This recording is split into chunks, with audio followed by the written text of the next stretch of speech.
किसी गांव में हरिया नाम का एक किसान रहता था। वह बहुत गरीब था। उसके घर में उसकी पत्नी और 2 बच्चे रहा करते थे। वह बहुत गरीब था।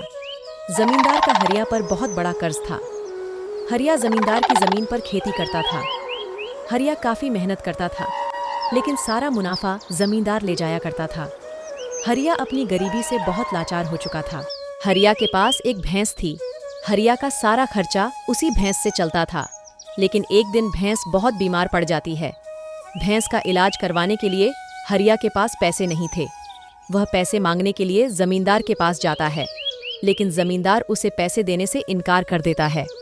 अभी तुमने अपना पहला कर्ज ही नहीं चुकाया है और पैसे मांगने के लिए आ गए हो। मैं तुम्हें 1 रुपया भी नहीं दूंगा।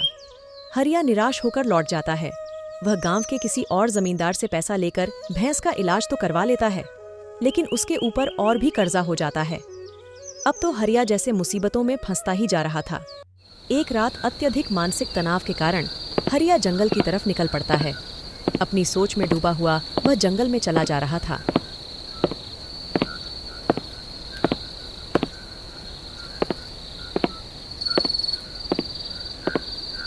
फिर वह एक पेड़ के नीचे बैठकर रोना शुरू कर देता है। पेड़ पर एक भूत रहता था। हरिया को रोते देख वह पेड़ से नीचे आता है और कहता है कि आखिर तुम्हें क्या कष्ट है, मुझे बताओ। हरिया अपनी तकलीफ़ों के बारे में भूत को बताता है। फिर भूत हरिया को एक मंत्र बताता है और कहता है कि जंगल में आगे एक नदी है। तुम नदी के पास जाना और मंत्र का उच्चारण करना। फिर तुम्हें जो चाहिए वह कहना और नदी में डुबकी लगाकर एक संदूक को बाहर निकालना। फिर संदूक को लेकर सीधे घर चले जाना और वहीं पर जाकर उसे देखना। और ध्यान रहे, मंत्र का उच्चारण करते वक्त मन में लालच नहीं होना चाहिए। हरिया ऐसा ही करता है। वह नदी के पास पहुंच जाता है और मंत्र का उच्चारण करता है। फिर वह नदी में डुबकी लगाकर एक संदूक को बाहर निकालता है और सीधे घर की ओर चल देता है। घर पहुंचकर वह देखता है कि उसकी पत्नी और बच्चे सभी परेशान थे। वह उन्हें अपने साथ घटी घटना के बारे में बताता है। फिर सभी उत्सुकता से उस संदूक को खोलकर देखते हैं। संदूक सोने के सिक्कों से भरा हुआ था। सभी खुश हो जाते हैं। फिर हरिया की गरीबी मिट जाती है।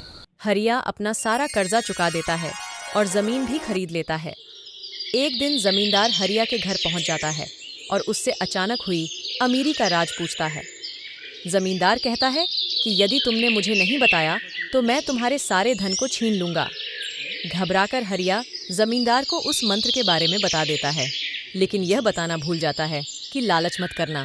जमींदार खुश होता हुआ नदी के किनारे पर पहुंच जाता है और मंत्र का उच्चारण करता है। फिर वह सोचता है कि कहीं संदूक सोने के सिक्कों से आधा ने भरा हो, इसलिए मंत्र को एक बार फिर से पढ़ देता हूँ। ऐसा करते हुए जमींदार मंत्र को 2-3 बार पढ़ देता है और फिर नदी में डुबकी लगाकर एक संदूक को बाहर निकालता है और घर पहुंच जाता है। खुश होता हुआ वह संदूक को खोलता है। तभी संदूक से एक भयंकर नाग निकलता है और उसे डस लेता है।